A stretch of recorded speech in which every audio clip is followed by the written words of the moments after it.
Quick update on today's launch of the Goblid nose cone. I did not fly it on a J motor as I talked about in my last video. We didn't have the right capabilities today to do an L2 cert, and that was probably a good thing. I went ahead and launched it on an I motor, which falls under my L1. One thing I wanted to show that I thought was interesting is per my first launch discussions, one of the guidance I received was trust your electronics. So I didn't load the charge in. What I did was I put the washer in as instructed, packed it with dog barf, and then stuck the plug in. And I fully expected the plug to still be in there, but it was gone. So I guess there was enough pressure from the tracking charge or whatever to not have that in there. But the flight went really well. Everything performed pretty good. I talked a bit in my last video about the shock cord, and it performed much better. So I made a couple changes after the last video.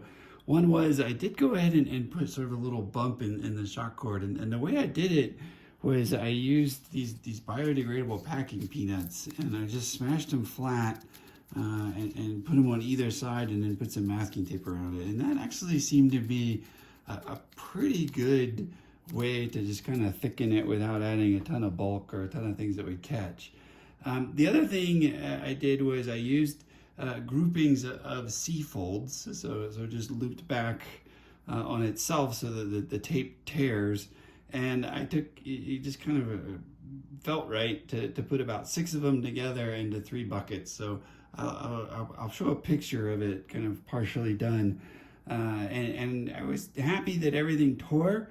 And the same thing basically on the other one that behaved quite differently last time. I used C-folds. I didn't group them into a big mega bundle because there's not a ton of room in the plenum for that kind of bundle, but I put them together, and in every case, as you can see, the masking tape tore. So I kind of did, 1 and change or loops around. I might go to 2 for the next flight just to make sure I got enough energy absorption, but there's no obvious damage from that. Really, everything went pretty well. I'll append a picture of the flight. Unfortunately, I only got one video. One of my cameras didn't work properly, but there was one serious issue. Again, the flight went fine, but I think as a result of moving in the door, that removed some of the material here, and you can see that the charge, this was the 1 gram charge to fill the main body tube, it cracked and sheared that screw off. So I'm gonna have to put a kind of a beam across, probably on both sides of that, and strengthen that up and replace that piece. So that was probably why it was good. It wasn't a certification attempt. And I don't know if I'm going to call it a version 2.1 or a version 3, but I'll make that change. I'm hoping to just really cut off the shoulder piece and glue a new one back on without having to worry about the painting and everything of that. So stay tuned. 3, 2, 1, launch.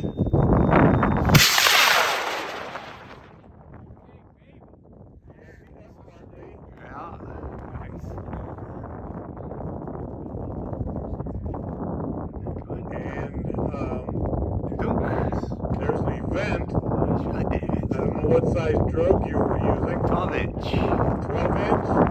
It's one of those invisible 12 inches. You see it? Okay. Alright, Dark Team, if you're ready, I need you to clear the range.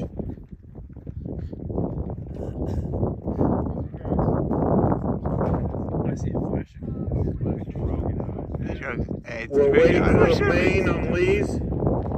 It's supposed to deploy a main at 900 feet. Nice. Okay, Lee, good job. Thanks.